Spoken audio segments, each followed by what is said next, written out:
All right, so we've got our nav bar built out. We've got the app, which is returning the nav bar, rendering it, and we can see it. We don't need this hello world, so I'm just going to delete this for now. Okay, so next up, let's go back and think about what we were doing in this nav bar. We were essentially we are displaying the DApp yield staking, so we know what it is. So we have the title of our app, and then we're also displaying the account number. Now, right now there is no account number. We could have hard code a number, like if I were to write 0 blah blah blah blah and click save and go back to our local host, we're gonna see the account number, an account number show up. But this isn't the account number we want. Remember, the account number that we actually want is from our MetaMask. It's the account that we're hooked up into. It's the second account, which is the account that should be in our Ganache, this account. So we want this account. And yeah, I could copy and paste that account in, but that would be very unproductive, and it would not show whether or not things are actually working. It's not what we want, right? What we actually want is for the account number to show up somehow here with JavaScript, right?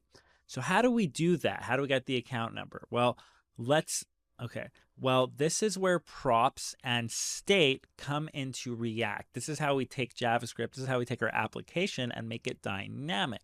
And so let's go through this together and write it out. So we're going to go to our app.js, okay? And then inside our class app, what we're going to do is we're going to write a constructor, okay? And this constructor is going to take props. And props is a special feature in React. Props is a special parameter in React, which allows us to pass over properties from one component into another. And we're actually going to set props into our super as well. You don't, putting props in your super, you don't always want to do this, but we're going to add props into our super, and I'm going to show you in a bit why this is important. And now in our constructor is where we want to set our state. So to set our state, we're going to call upon this. So we're doing this for our super dot state is going to equals, and here we can add our state. Now, since we're going to have a lot of state, we're going to create an object and put our state into this object. And here we can actually set up our state. So we want to have account, for example, to be our account to have state. So 0x0. And basically the design of how this works is that when you set up state, what you do is you can then type in what you want to set to state. So we want an account, and then what kind of state. So here it's going to be a number. So we're going to set this up as a string. And essentially by doing this, we are initializing our state. This is what's going to be changing. So 0x0 is our default. But once we get the blockchain information, we're going to be able to set the blockchain address from our Ganache into this account with state. And if that doesn't make, and if that's really confusing, and if this is all really confusing, and you've never worked with JavaScript and React and state before, don't worry. It takes a little bit of time to wrap your head around it. But once you do, it'll make a lot of sense. So just stick with it for now. So the next thing that we want to do here is, now that we've set up state, we want to send this state as props into our nav bar, right? Because we want this account information to appear in our nav bar. So how do we do that? Well, if we go to our nav component down here, what we can do is we can create a property called account, and we can, called account, and we can actually set it to this dot state.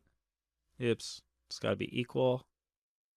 Here we go. This dot state dot account. And just like that, it's really as simple as that. We now have applied state to our account into our nav bar by passing it through props. By doing this and saving, now if we go to our nav bar, we actually have access to the state because we have passed props into our nav bar. And what do I mean by that? Well, let me actually show you. If we go next to our account number here now, I can add a space, bring in curly brackets, so I can type some JavaScript, and I can say this dot props dot account. And if I save this and we go back to our local server, Would you look at that? If you look at the top right hand, we have now set state to our account number. So that 0x0, if you remember, comes from the state that we created in our application, in our main app. So we initialized our state, then we sent it to our nav bar, and then now in our nav bar, we actually see the state pop up like this. And there it is. If you change the state, and if you were to change the state, if I were to come here and add more numbers to this and save, then this will refresh and we will get the new account number. This is what we want. This is what state means. It's dynamic. Now, okay, I know it's not the right account number yet, but this is just to initialize state. Initialize state, and to get you familiar with props and state in React. In the next following videos, we're going to be setting up our state to the blockchain, and that's when things are going to start to get really interesting. Okay, so great work going through this. Again, this can be confusing, especially if it's the first time you've ever seen a framework with framework on JavaScript. So relax, take it easy if that's the case. Go through it a couple of times. It takes everybody a couple of times the first time they go through things like this.